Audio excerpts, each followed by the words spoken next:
Matay ang tao, interviewon ta sa dito sa langit. Ni Nyor Pedro. Ay tulo ka bok na namatay nga. Nag-abot sila ka Nyor Pedro ba? Ya. Asa ka? Asan mo? Patay na Nyor. Mo sulod mi dia. Isa dili pa pwede mo sulod dito dia.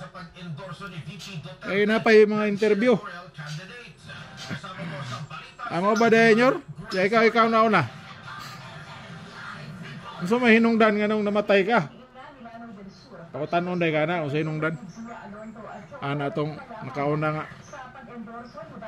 Siya ini magud ni Nyor. Ito pas kalibutan.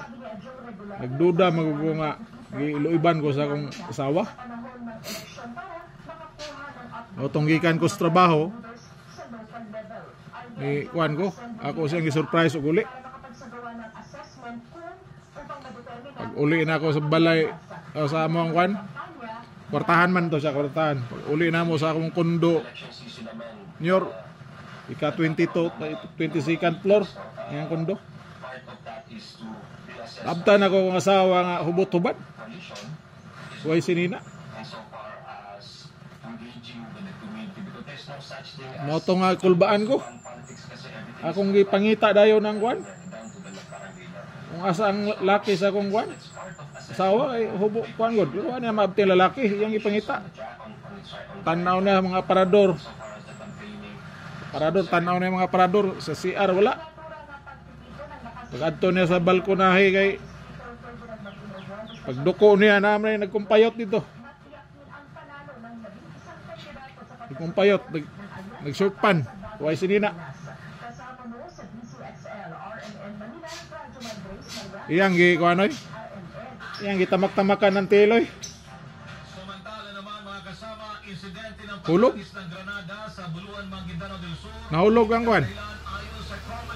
Pagtanaw niya dito sa ubos, tikang-kang ay probuhi pa. Sa kalagot niya ba?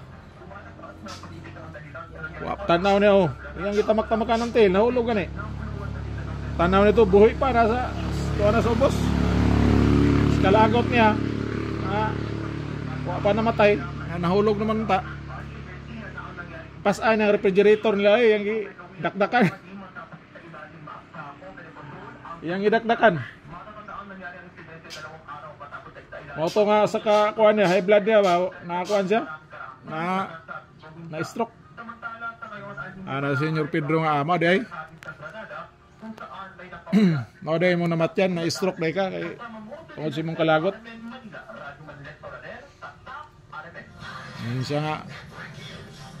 Mao gyud Nyor Pedro. Siya, sige. Maayo kang tao, sulod ya. Sulod siya. Ikaw ba? Saan po imong ikamatyan?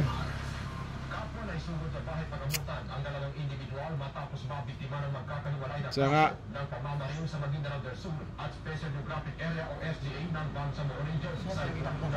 Ha? Dili? Siya nga. Buntag sa'yo, Nyor. Dito sa 23rd floor mi among balay. Nag-exercise ako ko diya sa kuwan. Balkon. Randilya ba kay magag ika 23 ka floor ko siya. Exercise siya. Sus na nabikil na siya. Nahulog siya. Pero buinas ko Nyor kay may gali kay dito sa 22nd floor nakagunit ko. Kumpayot ko. Perti na kong singgit og tabang ay. Kabuang matong tao dito sa 2nd floor. Gitamak-tamakan. Gitamak-tamakan na akong tiil. Tinaw na akong huluga. Perti nung to, inauna akong huluga. Perti inauna akong huluga. Perti disgrasyahan ako. Di mahulog ko. Pero wa pa man ko dito namatay. buhi po man ko. Pagdala naman sa kuha sa ambulansya mo, dito na ko matay kaya nabangga man ng ambulansya akong isakyan, dito ko natiwasan. Siya, mao ba? Gusto pa, aksidente dahil mo namatyan. Siya nga anak yun, nyor. Siya, maing tao ka, healthy pa yun, healthy living pa yun ka, kaya nag-exercise ka. Nag-exercise manday ka. Sige, sulod ya. Sulod sila. Katapusan. Yeah. Ikaw po. Saan man po yung mo namatyan? Sa naglibog yung kunyor. Sige akong namatyan. Kaya yung nahitabo manggod.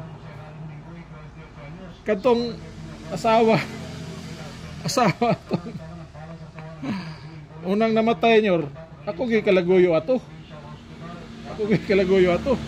Pag abli sa portahan nyor, dagan ko. Ilis ko sa kong purol. Suot ko sa ilang refrigerator kay kasi masakpan niya ko. Kung sa mga kabuhangan yun nga. Hibulong naman ko nga. Nga nung natumba man yung refrigerator nga, mura siya naglutaw sa hangin ba? Ako tunyor itong suot sa refrigerator. Galaw-gawa. Gina na sa kwan. Gina na. Interview ta kung sa ginamat yan na to.